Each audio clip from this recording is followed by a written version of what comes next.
Herzlich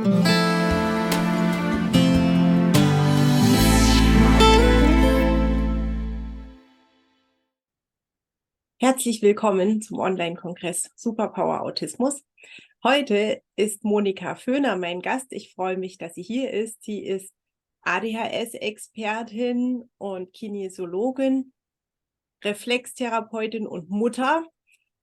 Liebe Monika, ich freue mich, dass du hier bist. Ich habe dich eingeladen, weil ADHS und Autismus ja oftmals Hand in Hand daherkommen und es oftmals gar nicht so leicht ist, da eine Abgrenzung zu finden. Und ja, deswegen bist du hier. Und ich möchte dich bitten, stell dich doch einfach selbst noch mal kurz vor, was dein Herzensthema ist und wofür du brennst. Wofür ich brenne? Ich habe diese Geschichte durch mit meinen Kindern. Also einer war wirklich sehr, sehr stark ADHS diagnostiziert mit Verdacht auf atypischen Autismus. Ich habe dann gegoogelt und habe irgendwie nichts wirklich Hilfreiches gefunden, womit ich da jetzt etwas ändern könnte mit diesem atypischen Autismus. Auf jeden Fall haben bei uns die ganzen Medikamente nichts geholfen. Wir haben die Situation extremst verschlimmert, so dass wir extreme Probleme hatten in der Schule, Verhaltensauffälligkeiten, Tics und alles das, was so dazugehört zu Side Effects. Und irgendwann habe ich dann beschlossen, dass es jetzt vorbei ist. Das war dann, nachdem wir schon lange in der Kinder- und Jugendpsychiatrie waren und so ziemlich alle Mittel durch hatten. 2 waren noch übrig. Und dann habe ich gesagt, nee, jetzt reicht's.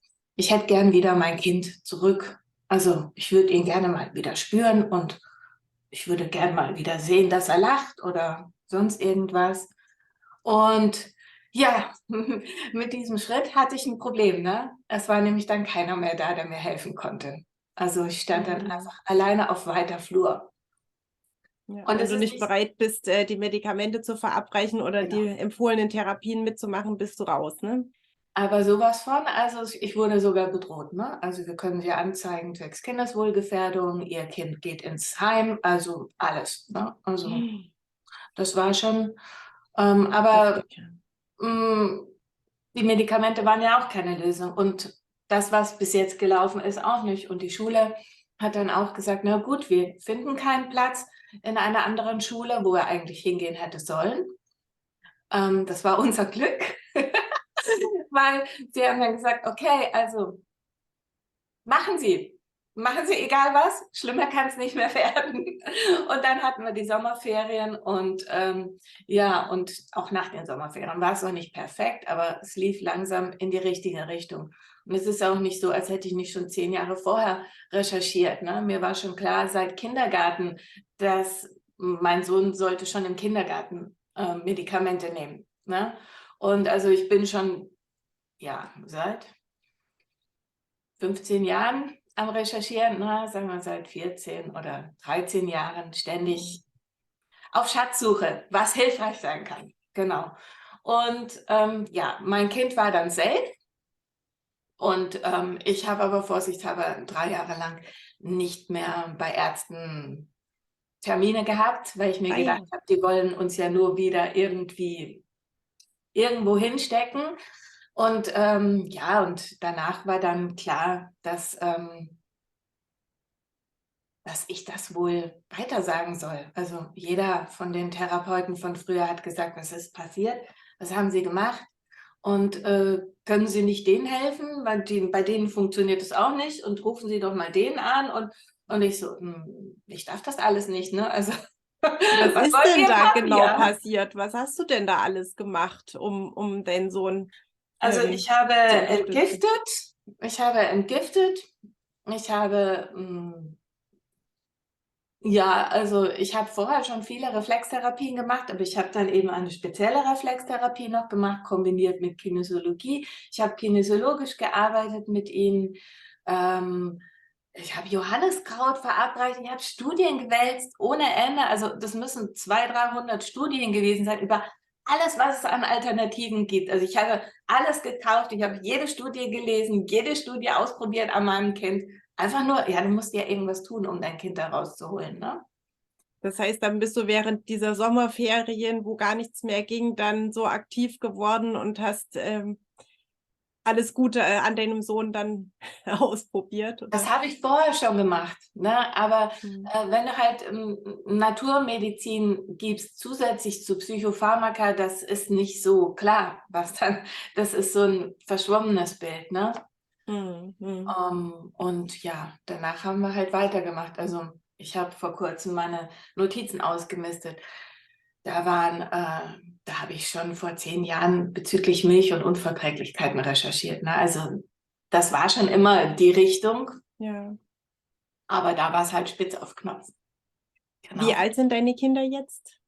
Fast 17 und fast 15, 2 Jungs. Okay. Also mitten in der Pubertät oder schon Oh fast ja. durch jetzt. Na? Okay. Schon einen langen Weg gegangen Wechseln zusammen. sich ab, sagen wir es mal so, mit blöd machen. So, und dann bist du also durch deine Kinder so selbst zur Expertin geworden auf dem ADHS-Gebiet und wahrscheinlich auch so alles, was drumrum liegt, Oh ja, mit genau. Systemsprengerkindern zum Beispiel, so, die Ja. irgendwo nirgendwo mehr reinpassen. Ja, also mein Kind hat alle Chargen bedient, ne? Also. Kannst du mal sagen, was mit deinem Kind war, was er so gemacht hat, dass das alle so an den Rand gebracht hat? Also, ja, also es war schon im Kindergarten klar, es war ihm alles zu viel. Er hat angefangen, also er hatte Paukenergüsse angefangen, also mit Paukenergüssen und nie was gehört und nichts gesprochen. Er war also zu Hause ein extrem sensibles, herziges Kind und kaum war er unter Menschen, war er wild, war er ungebändigt, hat wohl Kinder geschubst, sogar Treppen runtergeschubst, hat in seiner Verzweiflung Isolation von Rohren weggefriemelt. Keine Ahnung, also das war ihm einfach alles zu viel. Also Hm. total zu viel. Und als die Kindergärtnerinnen mir gesagt haben, was mein Sohn gemacht hat, habe ich gesagt, Sie müssen uns verwechseln. Ne? Also ich habe keine Ahnung, von wem Sie da reden, aber das ist nicht mein Sohn. Ne? Was machen Sie mit meinem Kind, dass es sowas macht, wenn Sie sagen, dass es mein Sohn ist? Ne? Ich kenne das nicht. Ne? Und ja, dann fing es an, sonderpädagogischer Kindergarten, das ist der Ferrari. Mhm. Kein soziales Miteinander gelernt. Kinder bestraft von Sachen, die man gar nicht sagen darf. Dort war ich dann mit der Ergo da, mit dem SPZ in dem Kindergarten und habe sie wirklich gefragt, ob das jetzt wirklich so ihr Ernst ist. Wie sollte mein Kind soziales Miteinander lernen, wenn jedes Kind einzeln beschäftigt wird? Und ja, das sind alle rausgegangen, sprachlos. Da habe ich gesagt, das kann ja ich besser als Mutter, wie Sie als Kindergärtnerin, was Sie da verbrechen. Ne? Also irgendwie und dann habe ich gekämpft wie eine Löwin, mein Kind wieder rauszubekommen von dem Ferrari in einen normalen Kindergarten. Gott sei Dank hatte ich eine Kindergärtnerin gefunden mit einem riesengroßen Herz. Und die hat meinem Sohn jeden Tag eine neue Chance gegeben. Und er hat sehr lange Energie gebraucht von ihr und Toleranz. Und zum Ende war er ihr bester Helfer, ne? Und konnte dann auch jedes noch so komische Kind irgendwie innerhalb von 2, 3 Minuten einfangen. Sie musste nur meinen Sohn schicken. Geh mal dahin und dann war alles gut. Ja, also und so haben wir doch einen relativ normalen Weg gehen können. Und natürlich in jeder Schule mich nackig machen, bitten um Nachsicht, Entschuldigung, zusammenarbeiten. Ja, also das Ja. kennt ihr sicher alle, ne? Dass man mit seinem Kind wirklich dann, ja, einfach dasteht zum Beschuss frei und einfach nur mehr die entsprechenden Erziehungsinstitutionen bittet, irgendwie milde zu sein und mitzumachen und keine Ahnung. Hm. Ja, das kenne ich nur zu gut. Ja, Ja, aber es klappt auch nur so, ne? Also in der genau. Konfrontation klappt gar nichts. Genau, man muss zusammenarbeiten und einen Weg finden, wie Ja, es gehen kann. Und Das ist dann ein Glücksfall, wenn man wirklich auch auf offene Lehrer trifft und wenn die Schule auch da bereit ist, da was mitzutragen, ne? Ja, also das ist, ich weiß nicht, ob es ein Glücksfall ist. Also letzten Endes haben wir das bei jeder gestrengen Lehrerin irgendwie hinbekommen. Ja, Man es muss halt einfach nur irgendwie an den Punkt erwischen. Sie ist ja mal nicht Lehrerin geworden, um Kinder zu quälen, ne? Also mhm, aber diesen Punkt zu erwischen, das geht halt echt nur mit wirklich Authentizität und mit ich wertschätze dich und ich weiß, es ist nicht leicht mit meinem Kind und es tut mir auch schrecklich leid und sag mir einfach, was ich zu Hause tun kann, damit es für dich leichter ist. Und ja, es geht nur so. Weil genau, wir wollen schon krass viel von unseren Lehrern, ne? Unseren Kindern. ja, ja. Und also mir geht es immer so, ich fühle mich dann oftmals so als Auftragsgehilfe der Lehrer, um zu Hause dann was fortzuführen, was er in der Oh Schule ja, nicht hingekriegt hat. Also mein Sohn ist zum Glück so clever, dass er nicht unbedingt da einen Nachteil hat, wenn er die Schule verpasst, so oder den Schulstoff zumindest nicht mitmacht. ja. Aber da bin ich auch echt so am Knabbern und der weigert sich halt einfach und macht es nicht und dann stehe ich auch da. So, ja, Ja, da muss man kann ich halt auch nichts ehrlich machen. sein mit dem Lehrer und sagen Sie, also Genau. was soll ich jetzt tun? Wollen wir das jetzt einfach so weiterlassen? Also bei uns war das teilweise wöchentliche Anrufe, ne? Wie Genau. lief es diese Woche und so weiter. Das ist natürlich für Lehrer wirklich anstrengend auch. Ne? Genau. Ja.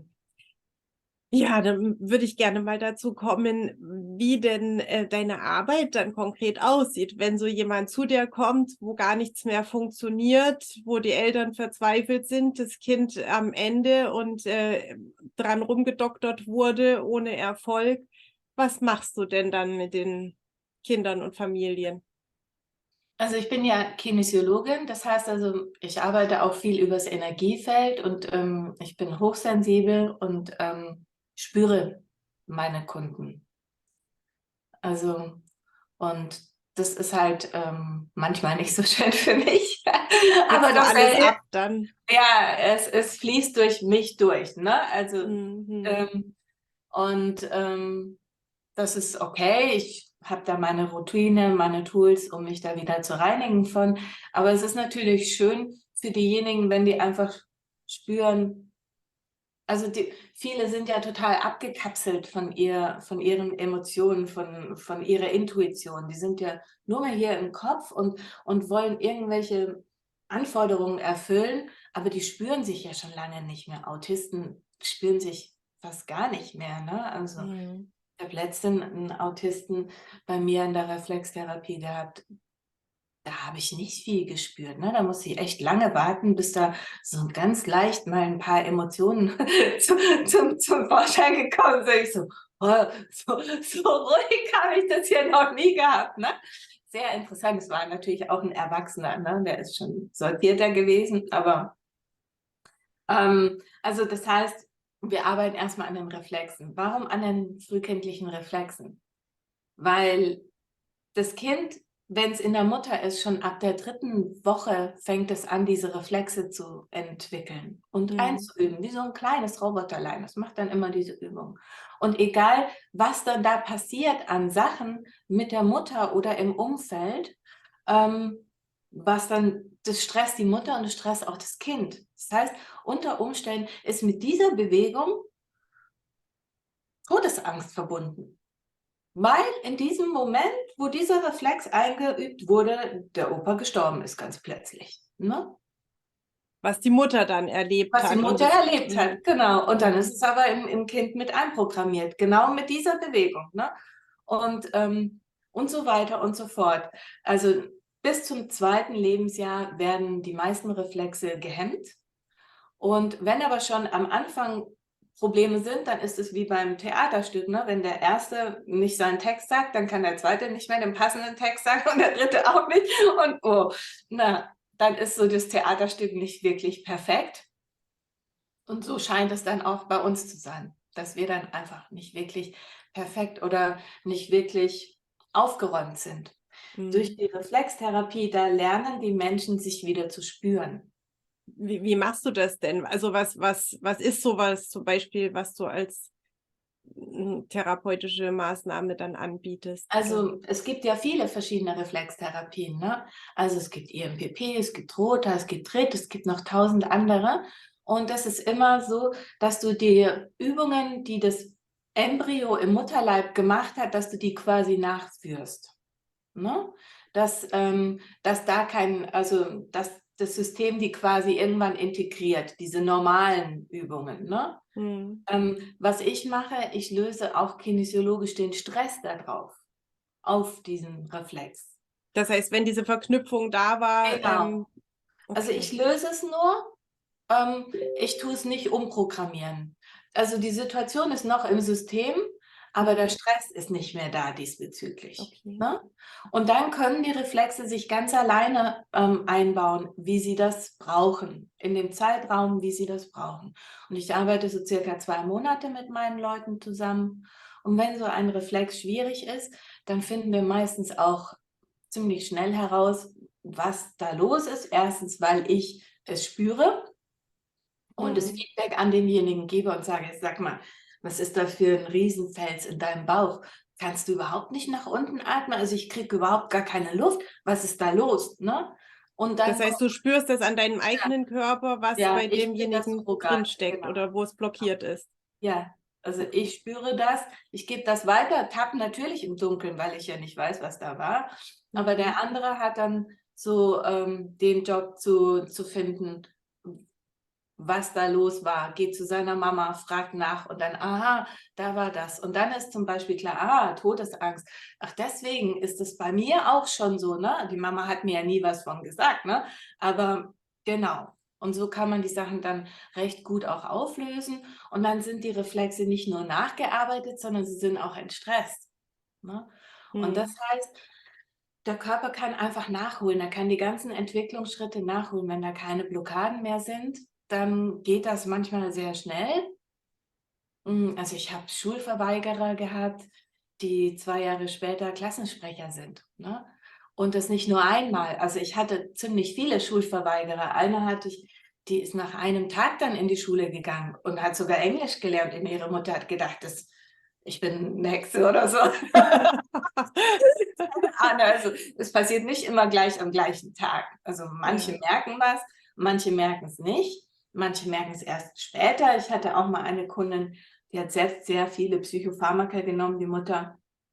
Die hat bei ihrer Tochter nicht gesehen, was sich verändert hat. Ich habe es wohl gesehen. Die war bei mir auf der Liege und hat gezappelt und die ganze Zeit geredet. Mit der war überhaupt nichts anzufangen. Beim zweiten Mal lag sie da und wir haben 3 Reflexe durchgekriegt. Und sie hat uns sogar unterhalten lassen. Also es war ein Unterschied für Tag und Nacht, nur sie hat es nicht gesehen. Ne? Und Mhm. dann sind wir auseinandergegangen und ich sagte, so, alle Reflexe sind drin, ich kann jetzt nichts mehr tun. Und da meinte sie, das hat nichts geholfen. Und da meinte ich, ja gut, also ich sehe es so. Leider habe ich jetzt kein Video gemacht, damit man das noch sehen könnte. Na, das wäre jetzt hilfreich gewesen. Aber nach einem halben Jahr hat sie dann angerufen, Monika, mach was. Ich so, was? Hat doch nichts geholfen. Und sie, doch, ist so schlimm, ist so schlimm. Ich so, wie, ist so schlimm? Ja, und dann waren wieder Reflexe rausgefallen. Ne? Also sie hat es dann halt sehr, sehr viel später gemerkt, dass da doch was viel besser gelaufen ist, Mhm. ne? Okay. Weil sie für den Moment halt einfach nicht offen war und anders sediert war. Also es ist natürlich wichtig, dass die Eltern dann auch die Fortschritte sehen und bemerken und auch Mhm. feiern und genau. Das heißt, die Leute, die kommen dann ausschließlich zu dir in die Praxis und werden dort behandelt oder machst du auch online irgendwelche? Ich arbeite Kann man das mehrheitlich online online. machen? Ja, ich arbeite mehrheitlich online. Also ich habe Mehrheitlich online, Ja, okay. also eigentlich fast nur. Ganz selten, dass hier jemand ist. Corona hat es möglich gemacht, ne? Okay, also du spürst diese Energie dann auch durch über die Ferne dann oder Genau. die Blockaden. Oder so. Ja, genau. Ja, voll faszinierend. Und Ja, das ist ein Fluch und auch ein Segen, ja, wie auch immer. ja, musst du immer gut wieder für dich selbst sorgen. Ja, also Corona zum Beispiel hat es mir fast unmöglich gemacht, rauszugehen, ne, weil ich diese ganze Angst überall gespürt habe. Das hat mich schier wahnsinnig gemacht. Ich sage, ich kann nicht unter diese ängstlichen Menschen gehen, ne, weil sonst drehe ich ab. wie sorgst du als Mutter für dich und für deine Mitte und für deine Zentrierung, wenn es um dich außenrum tobt und laut ist? Oder? Ja, als Kinesiologin habe ich so meine Tools, ne? Da habe ich meine Psychohygiene, da kann ich mich selbst wieder einnorden. Ich gehe meistens nur barfuß, bin viel draußen in der Natur Mhm. und witzigerweise sind dann auch immer die richtigen Menschen um mich da, wenn mich ein Klient mal komplett zerlegt hat. Das passiert leider auch, nicht so oft. Also ich durfte schon einmal zusammengeflickt werden von einer Kollegin, die dann einfach da war. Das ist dann Okay, manchmal einfach so ein Schlagabtausch, ne? okay. Ich weiß nicht, so eine Art Upgrade oder so, dass du dann kriegst. Also ich habe es mittlerweile aufgegeben, da Angst zu haben, weil ich weiß, es kommt immer derjenige hilfreiche Mensch um die Ecke, der dann mich zusammenflickt und ich Mhm. flicke andere wieder zusammen und so sind wir eigentlich alle zusammen. Also ich habe auch noch das Glück, dass ich Glück oder Pech, ich weiß nicht so ganz genau, dass ich viele Pädagogen, Psychologen, Heilpraktiker, Heiler, Coaches, Osteopathen und so weiter als Kundinnen habe, Lehrerinnen, Kindergärtnerinnen, Integrationshelferinnen. Also wir sind da eine coole Crew Mhm.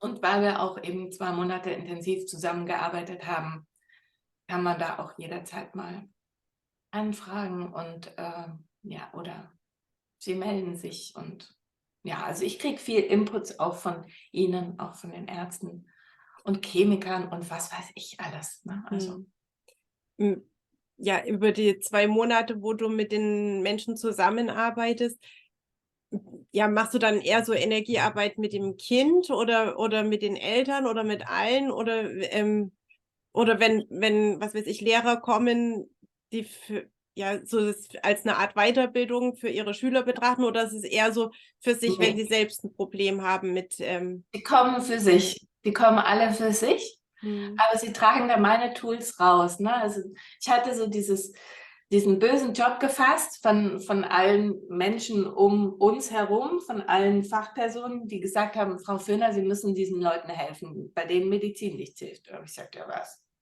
Ich kenne mich noch nicht mal aus mit Marketing und all so einen Scheiß. Na, was wollt ihr denn von mir? Und Internet und all sowas, ne? In der Arbeit, ja, aber ihr seid wahnsinnig, ne?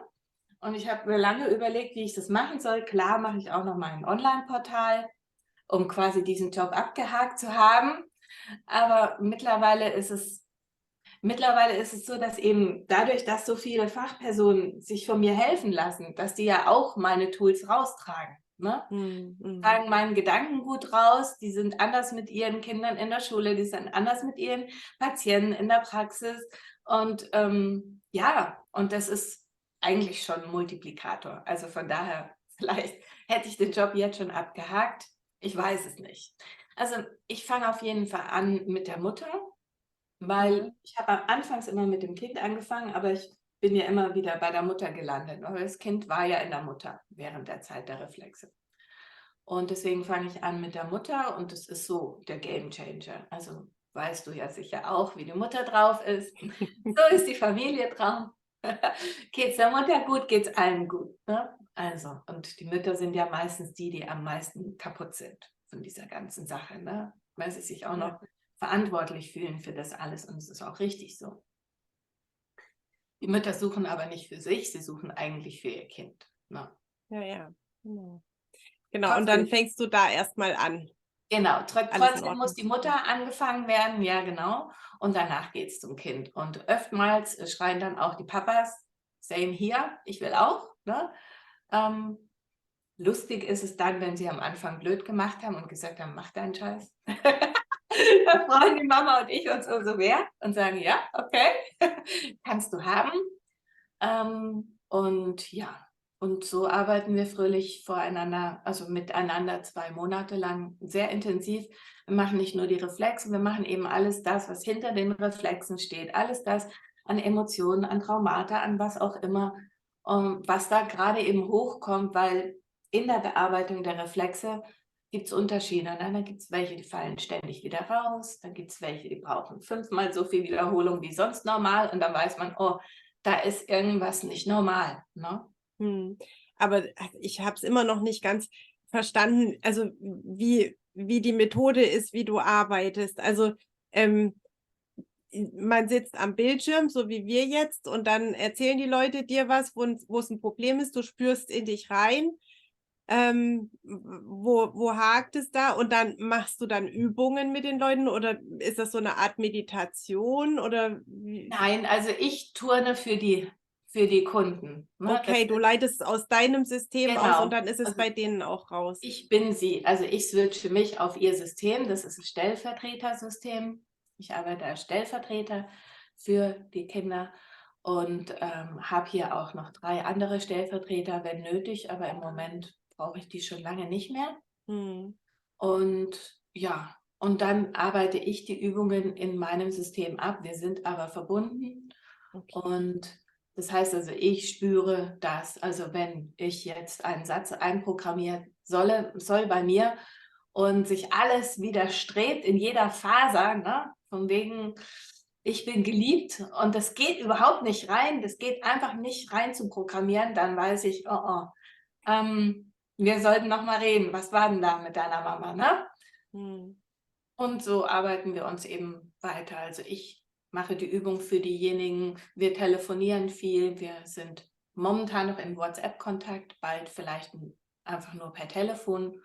Und dann wenn ich dann frage, was war denn da so in dem 2. Schwangerschaftsmonat los, dann kommen da, tonnenweise Sachen, ne? Und alles das wird genommen und wird auch noch mit aufgeräumt. Also eigentlich ist so die Zeit von Entstehung bis zum 2., 3. Lebensjahr jedes Menschen dann eigentlich zu dem Zeitpunkt komplett aufgeräumt. Also das, was das System jetzt gerade eben loslassen kann. Natürlich, wir sind ja wie Zwiebelschichten, aber so das, was im Zusammenhang mit den Reflexen steht, das ist dann weggeräumt an Hindernissen. Und dann passiert es, dass die Leute sich besser spüren, ne? Und ich habe das jetzt mit einem autistischen Klienten gehabt. Der kam nicht wegen seines Autismus, sondern einfach wegen seinem Kind auch. Und er hat gesagt so, ich bin so ruhig. Also der hat es jetzt komischerweise total gespürt im selben Moment. Ne? So, auf einmal bin ich so ruhig und ich frage mich, wie ich so lange brauchen kann von dem einen Weg bis dahin. Und mich bringt gar nichts mehr so leicht aus der Ruhe. Ne? Ja. Ob das dann so bleibt oder nicht, das ist eine andere Sache, aber es macht sich wirklich was bemerkbar bei dem anderen. Oder sie sagen, sie sind viel freier, sie haben jetzt mehr Raum in sich. Und bei Kindern merkt man das, wenn sie sich selbst anfangen zu spüren, dass sie dann auch mit anderen Menschen besser klarkommen. Also dass sie dann auf einmal zu Mama gehen und sagen, Mama, geht's dir nicht gut? Und sowas hat die Mama noch nie vorher gesehen oder gehört, ne? Weil natürlich erst wenn du dich selbst spürst, kannst du auch andere spüren, ne? Und die Reflextherapie, die bringt halt so eine Art Zentrierung ins System, eine Art Entspannung und eben Aufräumen von gewissen Blockaden, die da waren. Ja, ich finde es auch spannend, dass das Ganze auch online funktioniert oder wenn du als Stellvertreterin dann arbeitest und ja, das total funktioniert spannend. generell nicht online, ne? Also die meisten arbeiten das lokal und die können das lokal ganz gut. Ich glaube, ich bin da eher nicht normal, dass es bei mir einfach online besser funktioniert. Weil du so diese sensible Wahrnehmung hast. Weil ich auch als Medium agiere, also Mhm. ja, bei mir sind da die Kanäle einfach offen. Ja. Ich bin einfach zu feinfühlig. Das heißt, könnten aus der ganzen Welt Leute zu dir kommen. Sind. Sind schon. Ja. Ja, ich glaube, da stehen viele Eltern auch unter einem enormen Druck, sind verzweifelt, wenn sie gar nicht mehr weiter wissen, was ihrem Kind noch helfen kann, ne? Und die Therapieplätze sind sehr begrenzt, die Wartelisten ellenlang und dann braucht man irgendeinen Strohhalm, wo man sich festhalten kann. Und wenn der Strohhalm dann wirklich auch noch hilfreich ist und die Veränderung bringt, die man braucht, dann, ja, was will man mehr, ne? Ja, also ich hatte das gestern mit einem Kunden, der meinte, ja, also zu dir kommen wir nur, wenn man nicht weiter weiß. Da meinte ich, das ist aber blöd. Also ich glaube, ich muss an meinen YouTube-Videos arbeiten, wenn ich diese Message aussende, dass wenn gar nichts mehr hilft, dann kommt zu mir. Das ist natürlich ein schweres Paket, ne? Dann kriegst du nur die ganz harten Fälle. Ja, das ist halt so. Ich kriege die harten Fälle, aber ich kriege sie ja auch meistens auch gut hin, ne? Also, wobei Ja, ich hast du so sage, ein paar Erfolgsgeschichten, die du mit den anderen Eltern teilen kannst? Ein paar ermutigende. also ich traue mich eher nicht, die alle so rauszuhauen. Also ich habe Erfolgsinterviews, mindestens 10, 15, die sind bei mir auf dem PC. Die sind so skurril, dass dass normale Menschen vielleicht denken, die spinnen alle, ne? Ansonsten gibt es Google-Rezensionen und Trustpilot-Rezensionen, die sind auch schon viel zu gut, als dass es normal ist. Ne? Okay. Nicht, weil ich so gut bin, sondern weil wir an der Basis arbeiten. Also wir entstressen schon quasi die Entstehung des Kindes. Ne? Ja, ja. Also das ist nicht, dass ich so gut bin, sondern es ist einfach, dass die Menschen so gut sind und dass sie aber blockiert waren in dem, wie sie sich entwickeln hätten können, wenn das Hm. nicht gewesen wäre. Oftmals sind die Kinder einfach zum falschen Zeitpunkt am falschen Ort und die Mama ist auch nicht der falsche Ort, weil die ist auch gerade zum falschen Zeitpunkt am falschen Ort und wird gerade eben gemobbt oder sonst irgendwas. Ne? Also so Ja. ist das Leben nun mal. Hm. Ja, also dürfen auch Eltern kommen, die noch nicht ganz am Rande der Verzweiflung stehen.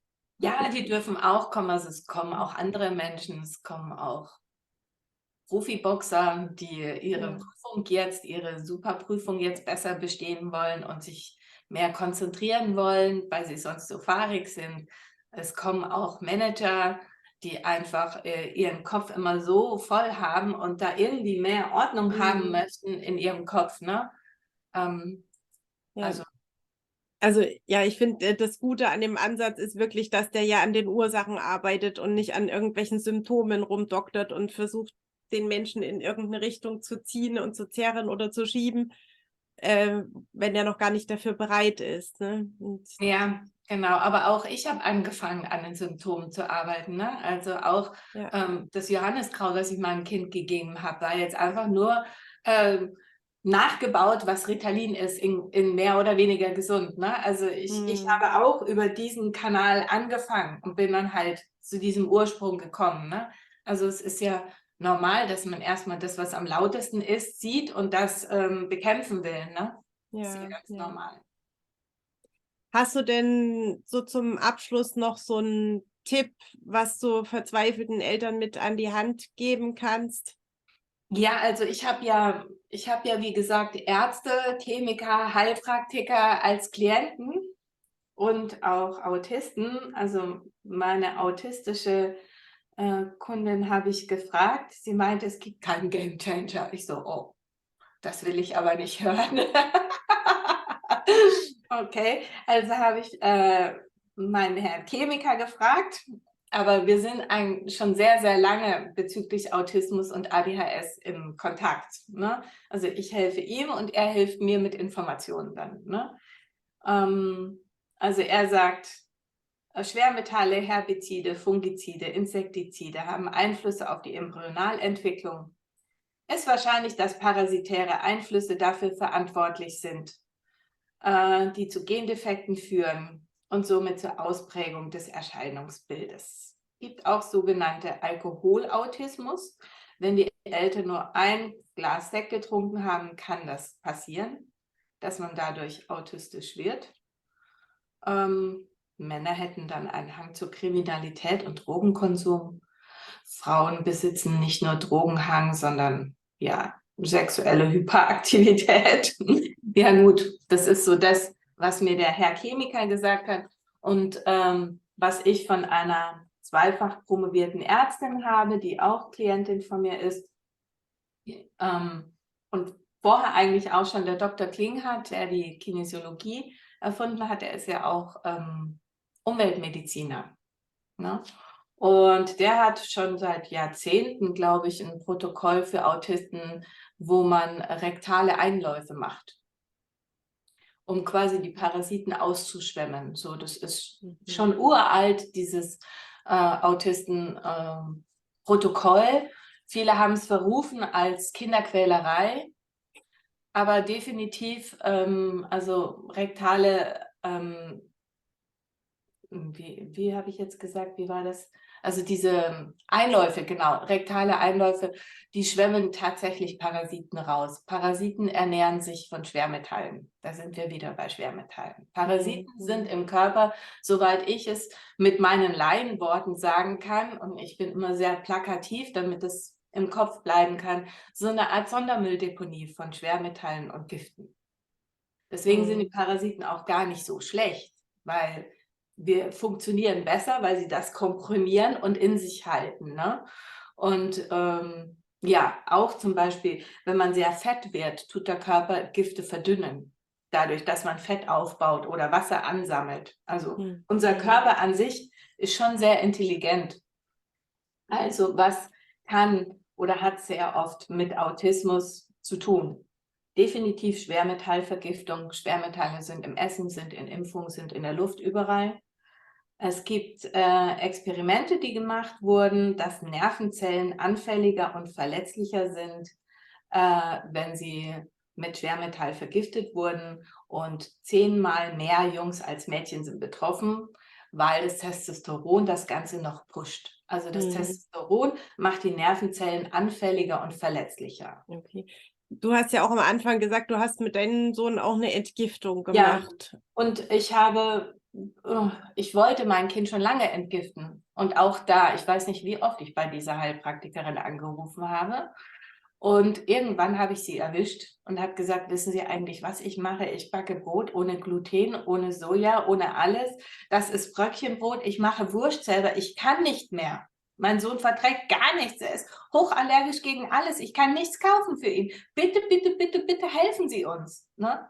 Und dann hat sie uns reingelassen und dann konnten wir endlich entgiften. Ne? Es war dann auch klar, also mir war es eigentlich schon von Anfang an klar, aber ich habe gedacht, es ist mir egal, die soll mir jetzt einfach helfen, das ist die Beste und ich muss es jetzt hinkriegen und dann lief es eben auch auf Schwermetallvergiftung hinaus. Genau. Und das darf man halt mit einem Heilpraktiker machen, ne? Also nicht einfach so, weil das ist sehr gefährlich. Dann ist sehr oft eine emotionale Dysregulation, die stattfindet durch eine fehlende Mutterbindung. Ne? Wir Mütter werden von der Gesellschaft so entsprechend programmiert, dass wir nicht mehr unseren Instinkten gemäß reagieren, sondern eher anderer Leute Erwartungen erfüllen wollen. Zum Beispiel Kind aus dem Bett rauswerfen, obwohl das Kind die Nähe braucht. Und so weiter und so fort. Das ist in der normalen Natur nirgendwo so. Ja, also, da würden die Babys ja sterben, ne? Genau, und unsere sterben emotional in dem Moment. Ne? Also Fluoride, Schwermetalle, Farbstoffe, Chemie in der Luft, Essen, Pflanzenöle sind auch sehr toxisch. Ne? Das Gehirn würde auch tierische Fette brauchen. Und wir mit unserem Veganismus machen gerade eben nichts sehr Förderliches für unser Gehirn. Also unser Körper braucht tierisches Fett. Wir sind ja auch Tiere. Ne? Also, und das Gehirn besteht zu 60% aus Fett. Es besteht nicht aus Rapsöl, es besteht aus festem Fett. Ne? Also ja, was wir da tun, das ist halt einfach toxisch. Die Zellen, also die Samen, die sind ja teilweise, die sind ja programmiert, sodass sie nur mit Glyphosat wachsen. Ne? Also, ja, aber okay, damit auch ja kein Grashalm wächst auf dem Feld. Ne? Ja. Ist ja klar. Also ja, da spielen so viele Faktoren dann eine Rolle, ne? Die dann ja, und dann die wird das sein alles können, nicht müssen, aber Also Da wird man das sieht alles es noch ja nicht. totgespritzt. Stell dir vor, das Raps wird alles totgespritzt. Ich habe Protokolle gesehen von Landwirtschaftern, wie sie ihren Raps ernten sollen. Der wird totgespritzt, damit alles zur gleichen Zeit dann fertig ist. Ne? Also ich glaube, es wird 5-mal gespritzt, glaube ich, laut Protokoll war das. Und einmal zum Schluss. Ne? Und dann wird untersucht und dann ist da kein Glyphosat drin. Ich weiß ja nicht. Also für mich hört sich das jetzt nicht logisch an, aber vielleicht bin ich auch einfach zu dumm für sowas, keine Ahnung. Also, bei Kindern mit Epilepsie wird zum Beispiel eine Keto-Ernährung empfohlen.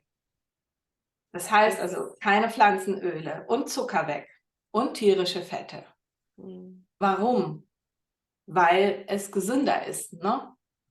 In den 70er Jahren wurde eine von 10.000 Kindern autistisch getestet in den USA. Jetzt sind es eine von 30 Kindern in den USA. Wo kommt das her? Ne? Wahrscheinlich von dem, was ich gerade so aufgezählt habe. Zucker ist übrigens auch sehr toxisch. Er verzuckert die Proteine und daraus können keine Enzyme mehr gebaut werden. Das ist dann quasi Sondermüll. Ne? Aber wir haben überall Zucker drin, in allem, was wir essen. Sogar in Ketchup und in Senf oder was weiß ich. Also ist schon nicht einfach.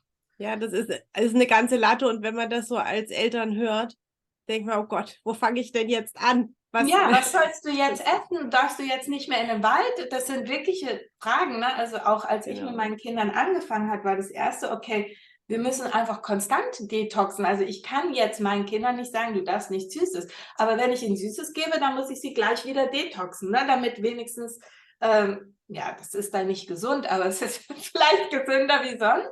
Weil als Mensch kannst du ja auch nicht auf alles das verzichten. Es ist einfach zu catchy, zu schön. Du gehst in den Laden und weißt eigentlich, du wirst vergiftet. Also ich hatte manchmal das Gefühl, ich gehe hier rein, es ist alles gold, blinkend, es sieht alles teuer aus, aber ich weiß, das ist alles drin.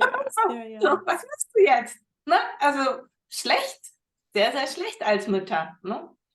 Ja, und also das macht ja auch schon wieder Stress, wenn ich weiß, boah, ich eigentlich nehme ich jetzt total schlechte Sachen zu mir und gebe meinem Kind total schlechte Sachen und muss das gleichzeitig aber wieder ausgleichen. Aber es will es, ne? Also es ist noch schlimmer, es will es ja und es schmeckt ja auch wirklich gut, ne? Auch für mich, ne? Also deswegen bin ich so immer den Weg des geringsten Widerstands gegangen, okay, wir gucken einfach, Süßigkeiten sind im Safe, ne? Dass es nicht die ganze Zeit Süßigkeiten ohne Limit gibt und wir detoxen einfach ständig, ne? So weit, so gut. Und du machst gute Erfahrungen damit. Ja, das hat gut geholfen und wir machen auch einen Biofilm, machen wir einmal im Jahr und eben es gibt auch ganz einfache Detoxmittel, die man einfach trinken kann. Einfach, dass man das nicht vergisst, weil es einfach nötig ist, zusätzlich zu unserem jetzigen Convenience-Style, den wir einfach haben. An welchem Punkt stehen deine Söhne jetzt? Also momentan habe ich keine Kontrolle mehr über sie. Okay. Man sieht es in ihren Gesichtern, die Pickel sprießen, also da war mal nie was. Ne? Also das ist jetzt nicht nur pubertär, sondern das ist jetzt wirklich, mein Sohn ist jetzt in der Lehre und ist halt dann auch tagsüber nicht zu Hause, ist mit seinen Kollegen irgendwo Leberkäse-Weckler essen oder sonst irgendwas. Ne? Natürlich genießen sie ihre Freiheit. Das habe ich auch gemacht mit 16, ne? Dass ich erstmal nur bei McDonald's essen war. Logisch. Ich weiß es nicht. Ne? Keine Ahnung. Also, irgendwann kommt ja für jede Mutter auch mal der Punkt, wo man sagt, okay, ich habe mein Bestes in der Zeit getan, wo ich es unter Kontrolle hatte. Und also es macht auch keinen Sinn, die eigenes. Die fast erwachsenen Kinder weiter zu kontrollieren. Sie haben dann Taschengeld und können damit kaufen, was sie wollen. Ich habe jetzt einfach gesagt, okay, ich kaufe hier keine Süßigkeiten mehr zu Hause, wenn ihr das sowieso kauft. Ne? Wenn ihr unbedingt Red Bull saufen müsst, dann tut ihr das. Ich finde es richtig furchtbar. Ich schicke Ihnen Artikel dazu und Sie lesen sie wahrscheinlich gar nicht und denken sich, Mutter wieder. Ich muss es getan haben für mein gutes Gewissen. Ne? Und dann geht es halt ans Loslassen und irgendwann später werden sie wieder zur Besinnung kommen und sagen, Mama, was war das nochmal, was ich nehmen soll zum Entgiften? Ne? Eigentlich können meine Kinder auch kinesiologisch testen. Ne? Also ich sage dann einfach, hier ist alles, teste einfach, was du brauchst, nimm dir das. Aber im Moment hat alles dagegen angesagt. Aber die kommen jetzt gut klar, wo sie an Ja. dem Punkt, wo sie stehen und machen ihr Ding. Sie machen ihr Ding, sie funktionieren wunderbar. Sie sind halt gerade nicht so schön anzusehen mit den Pickeln und so. Aber ansonsten funktioniert das alles genau. Und Ja, wie zwar gut ohne zu hören. Medikamente, schon lange ohne Medikamente. Also wir haben das jetzt, wann haben wir 2016 aufgehört mit Medikamenten? Ja, jetzt haben wir 22, also es sind 6 Jahre. Ja, das ist doch sehr ermutigend und danke, dass du das mit uns geteilt hast. Ja. Ja, waren viele Anregungen dabei, was man tun kann Ja, es gibt noch oder eine welcher Spur Sache. man nachgehen kann. Ne? Ein Kalker-Protokoll gibt es auch noch mit CDL. Also auch der Herr Kalker, der hat da für Autisten spezielle Protokolle Okay. mit CDL. Also auch da kann man weiter suchen. Ah ja, was ich noch sagen wollte. Ach, noch mehr Tipps. Ja, tierische Fette, also ich erkläre es jetzt laienmäßig. Wenn ich also tierische Fette zu mir nehme, also zum Beispiel Butter von Gras, gefütterten Kühen, dann mache ich quasi einen Ölwechsel in meinem System. Mhm. Also ein Fettwechsel, ein Bindegewebewechsel. Das heißt, die ganzen Schlacken, die ganzen Gifte sitzen aber im Bindegewebe. Die sitzen im Fettgewebe. Das heißt also, wenn du deine Fettkonsum erhöhst, was auch natürlich gerade überhaupt nicht modern ist, ne, weil alles soll Low-Fat sein. Also die Frage ist immer, wenn etwas so sehr propagiert wird, ist es zu unserem Besten oder was? Also Mhm. ich kann sagen, du kriegst einen Ölwechsel in deinem System und schwemmst dadurch natürlich auch unheimlich viele Gifte aus, Ja. wenn du die richtigen Fette nimmst und dein System das wechseln lässt, weil die sitzen ja da drin. Oder Handy, 5G, Wi-Fi, ne? Verbrutzelt die Gehirne. Ne? Weiß jeder, aber jeder hat es zu Hause. Na klar. Mhm. Ja, also es ist da schwierig. Ich habe jetzt bei meinen Kindern ewig lang die Sicherung ausgemacht im Stockwerk. Ne? Was die Nachbarn nebendran machen im Reihenhaus, weiß man nicht. Kann Genau ich das. nichts dran tun. Es gibt auch so Abschirmstoffe von, wie heißt sie da? Y-Shield, genau. Auch da kann man arbeiten damit, dass man wenigstens in der Nacht das System entspannen lässt, weil ich habe selbst gemerkt, wenn die LED-Leuchten mir ins Zimmer leuchten, das ist ein super Stress für mein System. Ne? Also da gibt es Möglichkeiten, dass man wenigstens die 12 Stunden im Schlaf runterreguliert und Entspannung ins System bekommt, was natürlich weniger Spannung am nächsten Tag ist. Ja, Also barfuß laufen sollten wir, um die Strahlung abzugeben, tun wir auch nicht. Wir haben sogar Hausschuhe zu Hause an.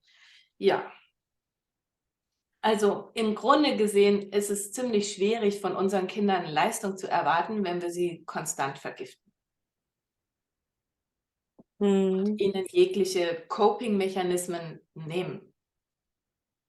Ja, ich frage mich, wie man das in unserer Gesellschaft umsetzen kann, wie es leicht ist, das umzusetzen. Ich glaube, da sind auch so viele Also leicht Dinge, die es einen umzusetzen. schwer machen, das Ja, umzusetzen. Ne?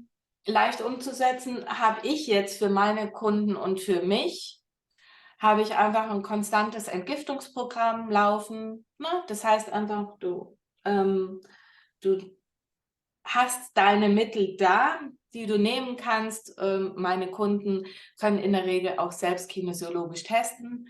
Das heißt, die kriegen das beigebracht, die können in den Laden gehen und können sagen, ist dieser Joghurt für mich gesundheitsförderlich, ja oder nein? Und dann können die, wenn sie wollen, wenn sie so crazy sind, dann tun die das alles selber austesten und wissen dann, das ist gut für mich und das ist schlecht für mich. Ne? Aber das können sie dann auch mit ihren Nahrungsergänzungen machen, mit ihren Entgiftungssachen. Was braucht mein Körper jetzt? Ne? Und dann ist es halt heute Gerstengras und morgen Chlorella und übermorgen ist es Jod oder Lugolsche Lösung oder whatever. Ne? So sind sie doch recht autark und können doch gute Entscheidungen treffen. Deswegen habe ich gesagt, meine Kunden, die müssen das können, weil ich kann sie nicht so rauslassen ohne jeglichen Kompass irgendwie. Ne? Das ist so ihr Körperkompass. Und dann ordentliches Wasser trinken, das heißt also sauberes Wasser. Also am besten irgendwelche Wasseraufbereitungsmaschinen, die das reinigen, weil auch Parasiten sind auch natürlich im Wasser drin. Du kommst den Parasiten eh nicht aus. Also du kannst nichts tun. Du kannst Gemüse essen, sind sie drauf, nur du kannst Obst essen, du kannst Fleisch essen, sie sind überall drauf. Nur die Frage ist, wovon ernähren sie sich? Von Schwermetallen. Ne? Also wenn wir die Schwermetalle lindern können, dann haben die Parasiten es nicht unbedingt angenehm bei uns. Ne? Ja. Und dann gibt es noch Papayakerne, die kann man im Pfeffer mit reinmixen und ja, 1000 Sachen, Knoblauch essen abends, ne? Und so Sachen, die es einfach den Sachen unbequem machen, bei uns zu sein. Ne?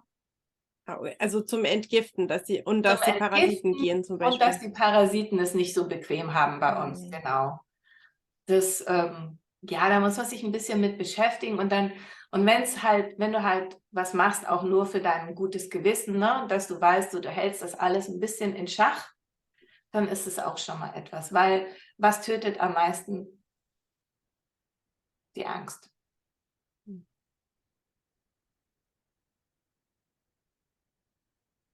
Ja, was für ein bunter Blumenstrauß, den du uns jetzt hier schon angeboten hast, an Ja, also Ideen bitte und selber recherchieren, ja, weil ich bin ja keine medizinische Therapeutin und keine Ärztin und Heilpraktikerin.